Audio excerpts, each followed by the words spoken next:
Hello and welcome to the Steelers Breakdown Podcast. He's Penn Live Steelers beat reporter Nick Farabaugh, and I'm John Luciew.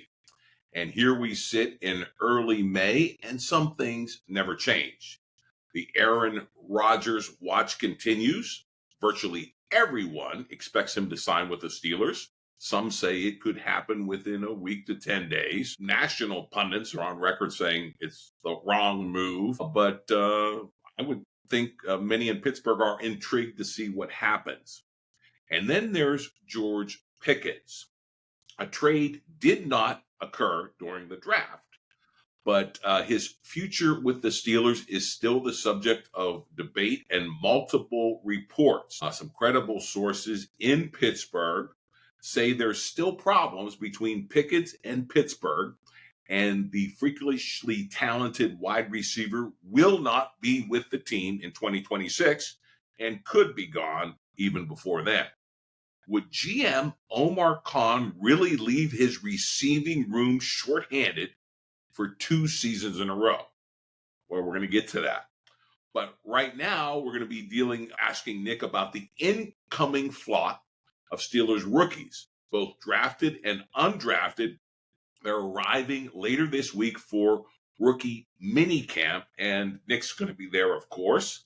So what can we expect to learn about this incoming collection of talent and personalities that Khan and Tomlin have assembled to try to start molding into a team? Obviously, not all of these guys are going to make the team for obvious reasons, but certainly we're going to get a good look at the draft picks and maybe some intriguing undrafted free agent guys. So what are you going to be looking for, Nick? How do you approach this? What do you learn from it? Like, any telltale signs you're looking for in terms of knowing which guys have some serious shots at roster spots? I mean, there's not a ton to tell from this, guys. I mean, I'll tell you how light this is. It's about an hour and a half. That's all it is. They don't wear helmets. They don't wear pads. They don't even wear shells. It's just shorts, t-shirt. That's it. No helmets, nothing.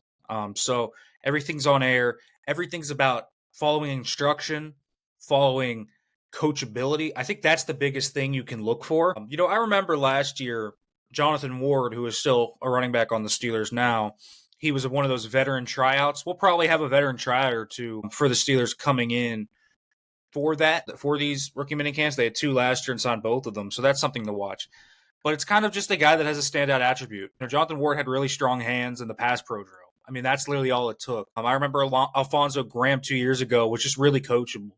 You just got to pick up on that. But last year we were able to learn Troy Fautanu was going to play right tackle. This year I don't expect us to find much of anything else there. It's not like, Derek Harmon playing 5 tech is going to be a surprise to anybody. I don't think we're going to be surprised by that at all. So this is going to be more about learning what the Steelers maybe have preliminary plans for these guys, kind of looking at where they're going with this roster, and more so getting to learn kind of how these guys are going to fit in into this locker room. I mean, we'll also talk to Derek Harmon, I'm sure. Obviously, he's going through very, very challenging personal time right now with the passing of his mother. So we will catch up with him. Usually usually when the first round pick comes to Pittsburgh the day after, there's usually a press conference. Obviously, Derek Harmon did not have one because of the passing of his mother. So it'll be the first time since the draft, since he's really been picked. That night of, we'll talk to him. Hopefully he's doing well. We'll talk to all the rookies. I'm sure we'll catch up with Caleb Johnson and Y.A. Black and Will Howard. Certainly we'll talk about Will Howard, I'm sure. Just because, I'm sure you've heard the report. Devin Jackson of the Philadelphia Inquirer wrote how studious he's already trying to be. Basically the night he was drafted, asking the coaches for the playbook, trying to get to Pittsburgh already. He's already been impressing coaches with his work ethics. We'll find out there. I actually think the interesting things are going to come from this UDFA crop. Potentially, John. DJ Thomas Jones is a tight end fullback. I'm interested to see about that. Let's talk about, is the fullback back in Pittsburgh? That could be interesting. Sebastian Castro is an interesting undrafted free agent. Do they view him as a safety or a nickel? Do they view him as both? I think that's an interesting question. The seventh round pick, Dante Kent.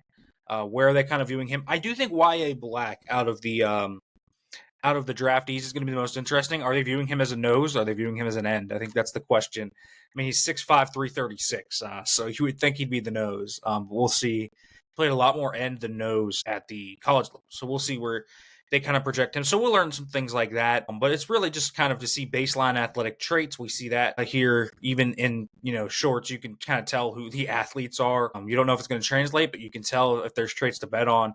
And there will be one or two signings from this crop, whether it's veteran free agents that come in for a tryout during this rookie minicamp, or if it is another undrafted free agent or two that come in. Lots of locals coming to this one, from what I've been kind of hearing. There's going to be a few of them. There's going to be a few local to Harrisburg, if you're Harrisburg.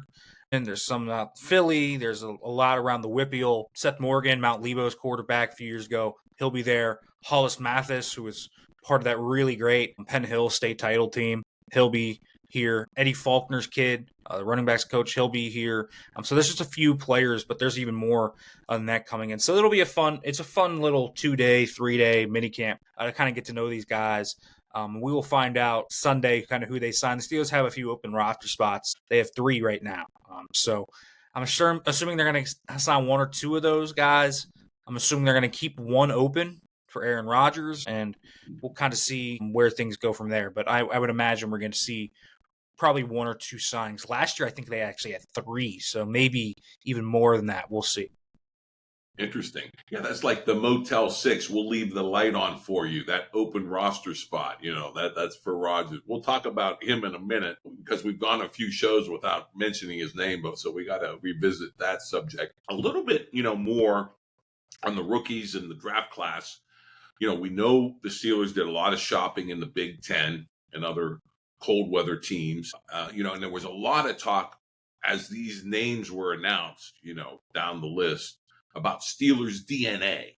This guy has Steelers DNA. This guy has Steelers DNA.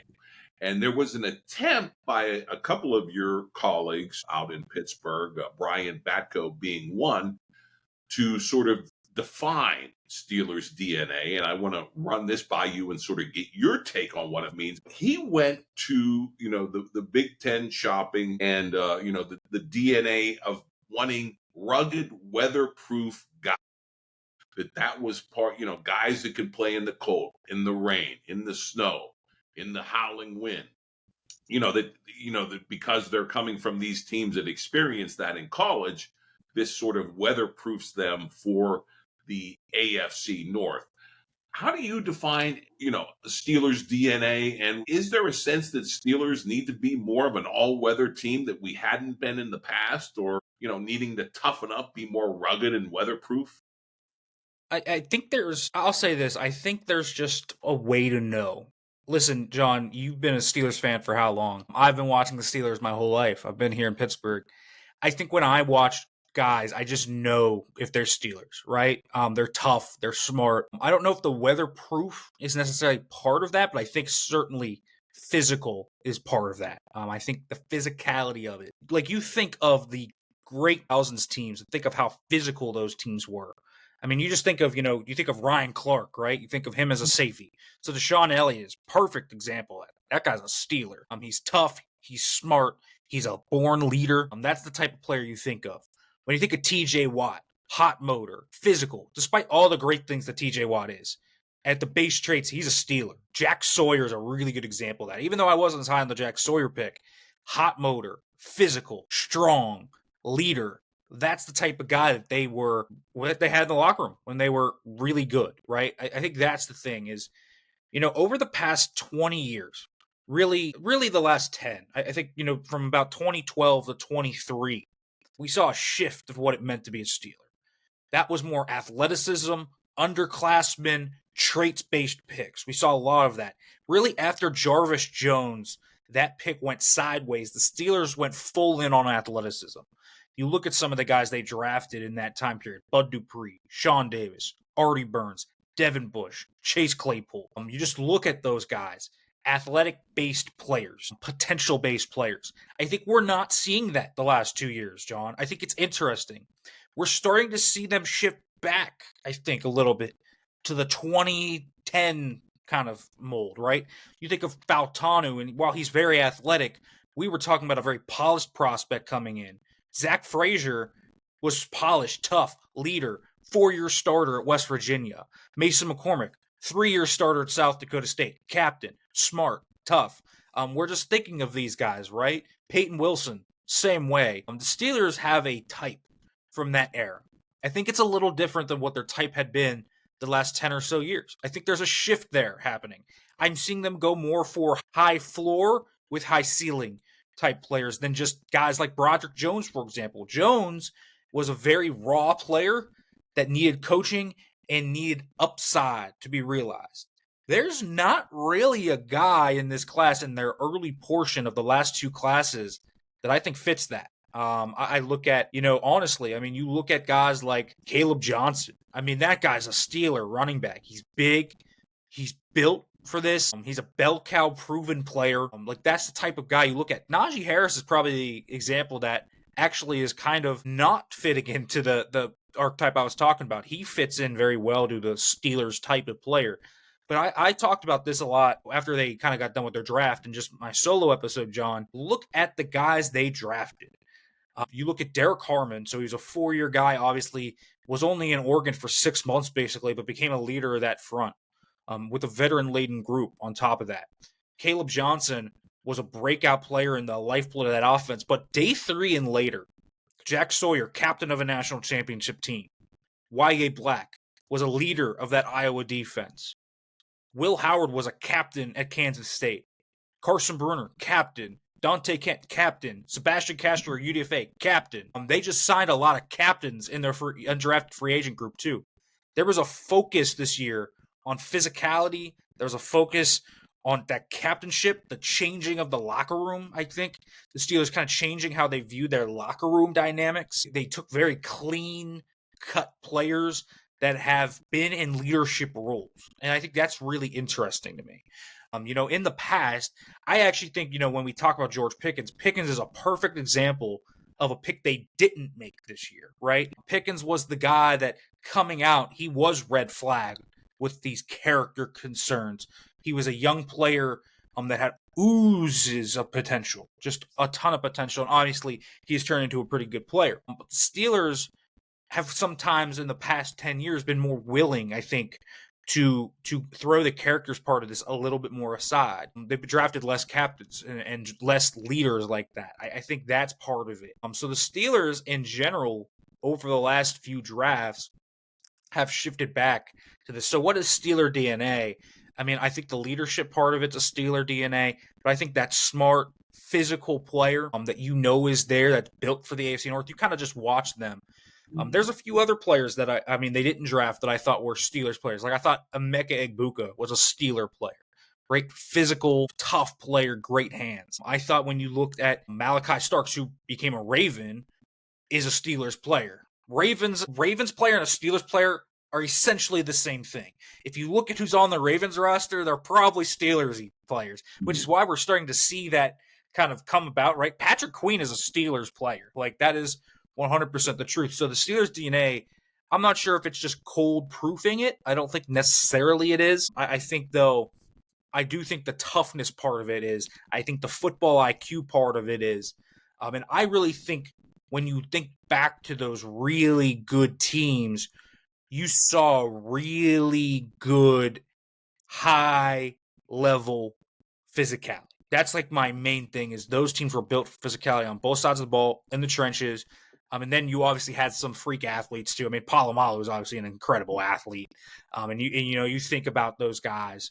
TJ Watt, again, just incredible athlete. Cam Hayward, incredible athlete, but they fit into this archetype. The Steelers' risks they've been taking now have been more on the medicals, right? More than, say, the guys that have maybe dropped because of character issues. That's been the interesting thing. It's been a shift, and they're not taking as much these swings on high upside, but raw players. I think that's been the interesting thing. There really wasn't a raw player I could think of from the 23 group. From the 24 group.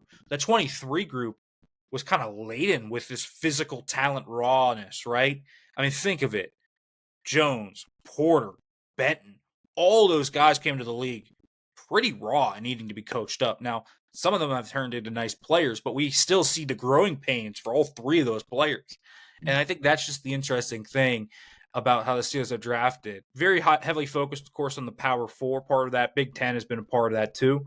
But I think it's, Big Ten, SEC. They'll go to the ACC. They'll go to that. They'll go to those tested players. But that's what I think of when I think of Steelers DNA. I think physicality, smarts, and then I think of the hearts and smarts types. The guys that do the steal Tomlinism, the guys that just do the little things, the routine things routinely. I just think of guys that are detail oriented. And that's kind of what I think. And I think the Steelers ventured away a little bit from that in the 2010s. And hey, listen, it got them to the playoffs. It got them a high-flying offense. It got them all this stuff. But I do think they're starting to shift kind of what they're looking at again. After about 12 years of these high athletic players, it's more towards these high floor guys. To be quite honest with you, John, I'll tell you what it kind of is to me. You look at the guys that they draft, and then you go across the state and look at who the Eagles draft. These last two drafts have been very Eagles-ish. That's what I will say. Very Eagles-ish. No, that is interesting. And, of course, the assistant GM came in from the Eagles. Is he having that much, Andy? How do you pronounce his name? Waddle, yeah. Andy Waddle. Is he having that much of an influence? Could that be part of his influence? I do think he's having a big influence. And here's where I'll say the big influence. I've heard a few things. One, the Steelers have stolen some Eagles concepts. One, they're kind of building in this trench-focused thing. When you look at Howie Roseman's beginning to his tenure with the Eagles and kind of when he started calling the shots, a lot of it was trench-focused. Get in there and take that, right? And then the thing with him, with Howie Roseman, is he gives his scouts a lot of intel, a lot of tell in their day 3 selections. I get the vibe more and more I talk to in the Steelers organization. The scouts on day 3 specifically have a lot of influence. They also have this thing that in Philadelphia called red carding somebody. And what red card means is you put a red it's a scout that thinks that this guy is a unique fit, a uniquely fit player for your team. Essentially, when we talk about starring players, you wouldn't trade away from them. Think of it as that.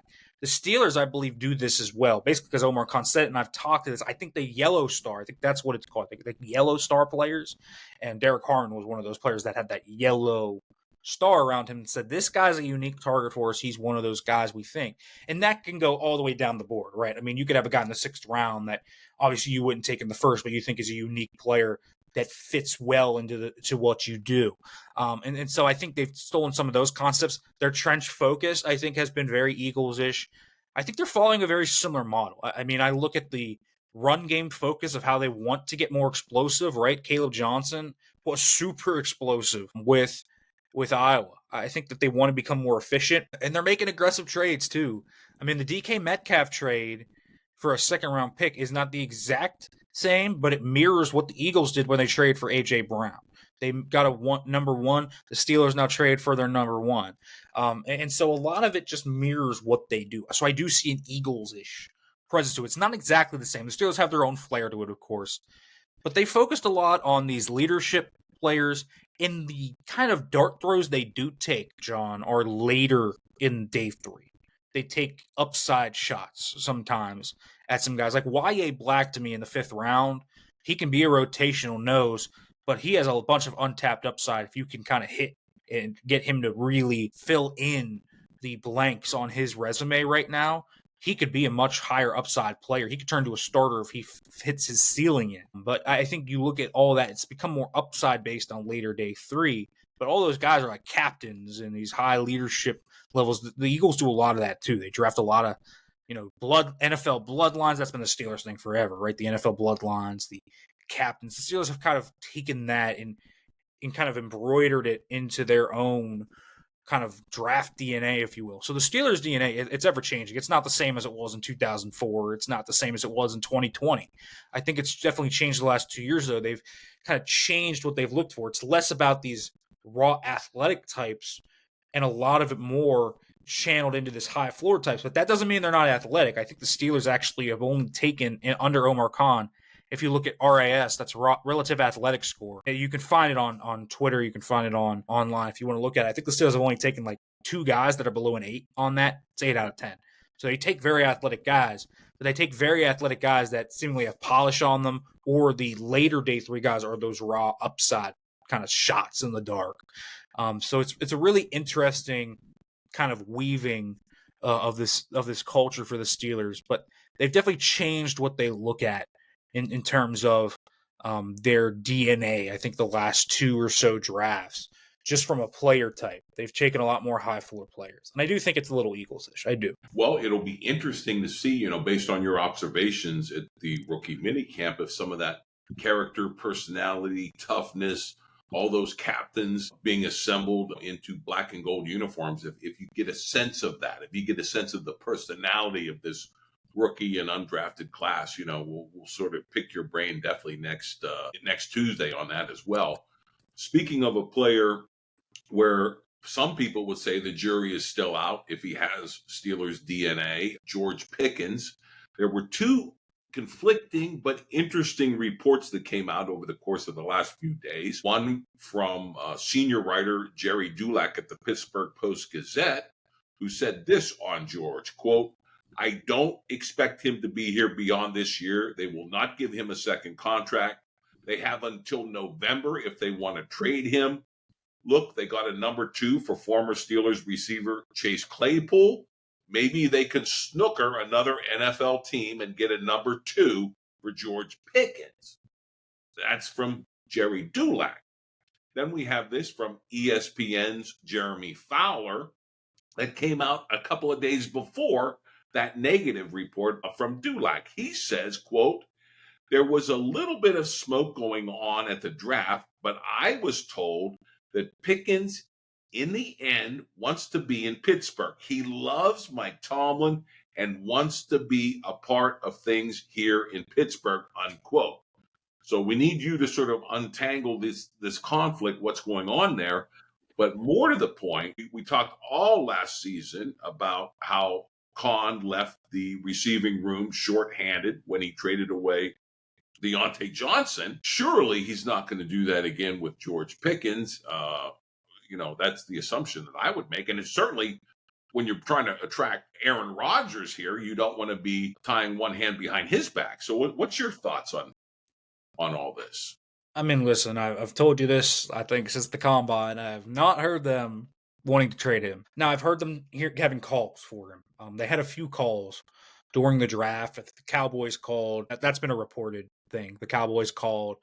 They had some other calls from a few teams wanting to kind of see what they would want. The Steelers weren't trading him for anything less than an early 3rd, 2nd round pick, probably. And they didn't get that. From what I don't even think they got a day 2 pick as an offer, to be quite honest with you. I'm not sure where George Pickens' market is right now in the trade market, if they even wanted to, but they don't want to trade him. It certainly sounds like that for the exact reason you said. They want, to have him around. They at least want to see what DK Metcalf and George Pickens look like together, right? They want to see that. And they signed Robert Woods, not to be like Pickens insurance. It was just to add another skill set to the room. So I don't think they're going to trade George Pickens. That's very much what I believe. Now, is he going to be here past this year? I also don't necessarily think that. I think he probably hits free agency next year, and we'll see how that market will look. But hey, listen, this can also serve as another chance for George Pickens to show something, right? To show that, the maturity side of things has really come around, to show that he has been able to put down the work and just showcase what he can do. He's a relentless worker. I don't think there's ever been any question about his work ethic. He does work pretty tirelessly. It's just about, week in and week out, we see things happen on the field. He's late for meetings off the field. He shows up late for a game day or two. And it's like, just show some consistency in that, right? Be a professional about that. And so that's kind of where it is. If he can show that and take a leap as a player, I mean, it's not completely out of the realm of possibility that we see him get the tag next year if he can do that, and then get paid, of course, after that. But right now, I just think the likelihood is he shows up this year, he plays. That's what the Steelers would want. If they're bad, maybe they move him at the deadline. I don't see that happening. But I think he probably plays out all 17, and then he probably ends up walking in free agency. That's what I would say. So a mix of those reports, I guess, is what I would say. I don't think they're going to trade him this year, but I'm not expecting him here in 2020. We will see how that changes over the season, right? He can show up and become a very, very high-level football player and show the maturity that everybody's been asking of him. So if he does that, I think, that changes the calculus of everything. But as it stands right now, I don't expect him to get an extension this summer.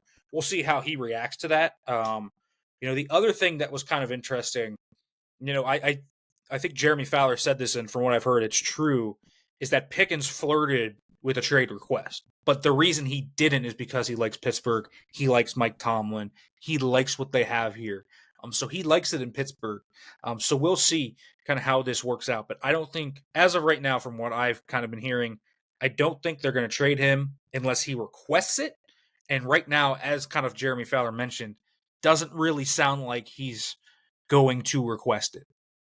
So as long as that happens, I think he's in Pittsburgh this year, and then we'll get to the offseason. Right now, I wouldn't expect him to get extended or be here in 2026, but I do think they, as you mentioned, don't want to leave the wide receiver room shorthanded again this year, especially if you have Aaron Rodgers coming in or you're trying to attract someone like that.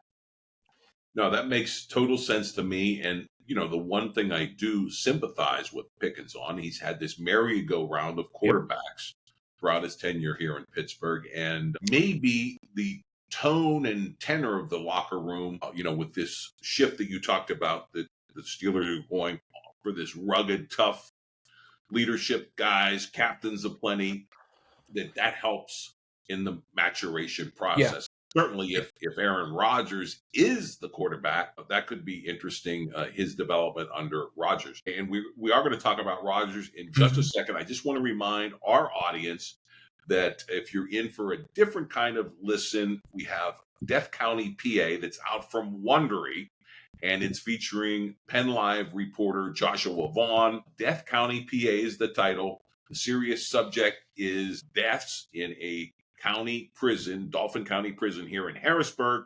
And as far as where you can get it, you can binge all episodes early and ad-free on Wondery Plus, or start your free trial in the Wondery Apple Podcast and Spotify. Now we're getting closer and closer to when these, we're going to have the rookie camp, but then certainly there's going to be OTAs and official sort of team activities, organized team activities toward the end of May. And that's when it starts getting real for this idea of Aaron Rodgers joining the team. So you hear some people saying, hey, it could be a week or 10 days.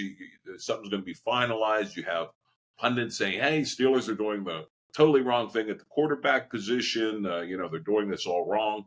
You have reports that they're already supposedly eyeing the 2026 class, and the draft being held in Pittsburgh. And that's when they're going to sort of anoint the next real franchise quarterback, But so how are you reading all the tea leaves? And then you have, you mentioned Ryan Clark, and then you have him saying, hey, the Steelers should be really looking to kind of tank it this year just so they're in position for this 2026 draft that's supposed to be good. And we know the Browns are going to have 2 number ones in that draft, and Cleveland's going to make some noise here in Pittsburgh in that draft. So it just seems like it's so. We know this quarterback position has been a mess for 3 years, or however long it's been. But I mean, it just seems messier and messier. It is, and I mean, we've talked about this, how the Steelers are kind of waffling about at quarterback. They're half in, half out, half in, half out. That's what it feels like the whole offseason's been about. It's just been this odd. The Steelers are doing something that teams wouldn't dare to do, and that is try to win while rebuilding. They're trying to do a rebuild while winning. It's very interesting. We don't really see this happen, right? Teams do bottom out because they think, oh, we get the first overall, second overall pick, we get our quarterback. The Steelers are saying, no, we're not going to do that. What we're going to do is we're going to try and win and retool. And listen, it could have worked out. If Kenny Pickett hits and is a franchise quarterback, the Steelers would look immaculate right now, wouldn't they? But you have to hit on the quarterback, and getting that guy 20th overall is hard. Even though there's examples of it, right? You talk all the time about Lamar Jackson, Jalen Hurts in the second. You can talk down to the 6th round when you got Tom Brady, or Mr. Irrelevant was Brock Purdy. It happens every now and then, but it's not really that common. It's hard to get those guys. And so you got to usually be in the top 10 to try and get some type of difference maker, right? That's where the Texans, for example, energized their franchise out of nothing, and C.J. Stroud comes in. How about the Commanders last year to the NFC Championship with Jane Daniels at the 2nd overall pick? You can look in your own division. The Bengals were terrible. And then Joe Burrow came along, and now they are respectable every year, even though last year, obviously, their defense was all-time bad. So all of that comes together, and you can see it. The Steelers are going to follow the model of the Kansas City Chiefs or the Buffalo Bills. And what that was the Bills trading up for Josh Allen into the top 10. It was I believe it was from 27 to 10, I believe the Chiefs went up 17 spots to get Patrick Mahomes. That's going to be what this is going to be. The Steelers are going to trade up probably and try to get their guy. And so it's interesting. And that's a risky proposition. It is. It's a risky proposition. As for Aaron Rodgers, I do think he ends up signing with the Steelers. He's been in constant communication with them. He's been talking to Mike Tomlin the entire time. They're not in the dark. They understand where he's at. I think we are getting to that point, where they would like to have him in there by OTAs. Art Rooney said as such on SNR, Steelers Nation Radio, during the NFL draft, basically. I know Omar Khan and Mike Tomlin won't admit to it, but Art Rooney basically did. So it seems like OTAs feel like the deadline, or at least a soft deadline, to where they would like to have it happen. And I think it probably does. Again, it's hard to kind of know for sure. Rodgers' camp doesn't really leak much. You're kind of just going off what the Steelers think. It's kind of vibes, right? You're kind of just be like, I guess. So I can't give you guys like a perfect timeline on that. But I do think that he ends up signing. I do think he's still the favorite to be the Steelers' quarterback this year. So we'll kind of see where that goes. As for tanking, though, man, I mean, even if the Steelers did bottom out, right? Okay, let's say they started Mason Rudolph. He was terrible. We saw Will Howard. Maybe we can see Skylar Thompson at some point, right? If they were just terrible. I mean, how many times do teams actively tank and actually succeed? It's just hard to actually tank. I mean, the Giants tried to tank this year, won their last game, and got pushed back to the number 3 spot, which lost them Cam Ward. I mean, that's literally Cam Ward would have been a Giant had they been there. And so it's hard to tank. And the Steelers' roster in general is too good to tank. So if you're advocating for tanking, you are advocating for them to do a few things. One, to never go out and acquire DK Metcalf. Two, trade. In my opinion, you have to trade TJ Watt, trade Minka Fitzpatrick, trade those guys. If you want to tank, you got to blow this thing up. And listen, if you want to do that, fair play. Fair play. The Steelers, though, never going to do that. They're always going to want to win. That's a mandate from the top. Art Rooney wants to win. It doesn't matter. They don't go through bad seasons. And the Steelers might eventually, they'll probably eventually have a bad year. It's just naturally the law of averages. I mean, they haven't had a losing season since 2003. By the way, their last losing season, 2003. I wonder who they picked in the draft the year after that. Ben Roethlisberger, by the way. But they were only able to pick Ben because they were high enough to pick Ben. So there's a lot of things that go into this. So listen, if you're advocating for tanking and you're advocating for blowing this whole operation up, listen, I get it. You're frustrated and you can make the argument for it. But the Steelers are going to try and walk this tightrope, and it's going to be trying to win while trying to rebuild. And they're doing it in front of your eyes, right? They're drafting Cam Hayward's successor. They're drafting the offensive line of the future. They're trading for DK Metcalf, which is a win now move, but he's 27, so he's gonna be a good player for multiple years. So that's a long-term move as much as it's a short-term move. So they're doing like this half in, half out thing. They're signing Darius Slay. That's a win now move. They're gonna extend TJ Watt for 4 more years at age 31. Again, that's a win now move. That they're hoping is also going to pay into a long-term move. So there's a lot of half in, half out. And that's how you get what the Steelers have been. And on top of that, you also get the poor draft picks, really, from 2016 onwards. TJ Watt, really the only clear first-round hit. Minka Fitzpatrick, too, if you put that into that trade, of course. But you really look at their draft picks since 2018, especially the Terrell Edmonds pick on. I mean, that is how you get a roster that's top-heavy and is consistently overturning. And so there's a lot of process that they have to look at, I think. But what I will say is I think the Steelers this year did 3 things that was good. They didn't panic draft a quarterback.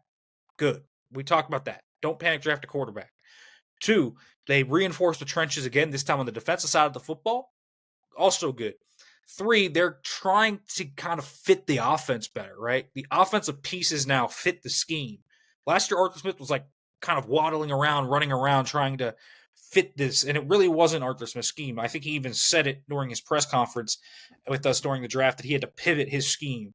So this year, we're probably going to see a more true version of what he wants to do. And so, listen, signing Aaron Rodgers doesn't make them Super Bowl contenders. It doesn't. Maybe they can win a playoff game, but I think even that's a little optimistic, to be quite honest with you, which probably ends up the same way. But the Steelers are doing this thing. I think you can criticize them for it, trying to win while trying to kind of retool, rebuild. It's a really interesting way to go about it. You got to draft really well for that to work. They haven't drafted really well. We'll see how Omar Khan and Andy Weidl's classes work, but next year's going to be the big year. And listen, they are going to probably have to trade up there. Even if they are out of the playoffs, they're probably going to be like at worst 8-9. I mean, that's going to be, the 16th pick of the draft still. You're probably still going to have to move up. And to do that, you might even have to part with your 2027 first. So the Steelers are going to have to give up a lot of picks to go up to do that if that's how their plan is. So there's a lot of moving spots to this, but that's kind of where the Steelers are right now. And we'll see if they can crack through. The best thing that can happen to them this year is it's not even that Aaron Rodgers is good. It's that the rest of the roster really looks great, right? It's the young players really taking that step and saying, okay, you plop a quarterback in here, and all of a sudden this rocket ship's going. Like that's what the Steelers need to see. So the rest of this roster, I think the quarterback position this year doesn't matter that much, unless Will Howard's playing. Then you want to evaluate him and kind of see how he's going. But I think outside of that, it's going to be the rest of the roster you want to watch this year. You want to see the young guys really take off, and if they can take off, and you can say, okay, we get a quarterback, and we're serious contenders here. That's what you want to see. Excellent analysis, and I never took that tanking talk seriously. As we talked about the Steelers' DNA, tanking is just not in the Steelers' DNA. And we're going to get a real close look at the character and all those captains coming in as Steelers rookies. So we'll talk a lot about what we see in the limited exposure, of these by-the-numbers rookie minicamps. But it will be interesting to get a gauge of some of the personalities of these high-character players and these tough, high-floor players. So that will be for the next episode. And until then, go Steelers, and we'll see you next Tuesday.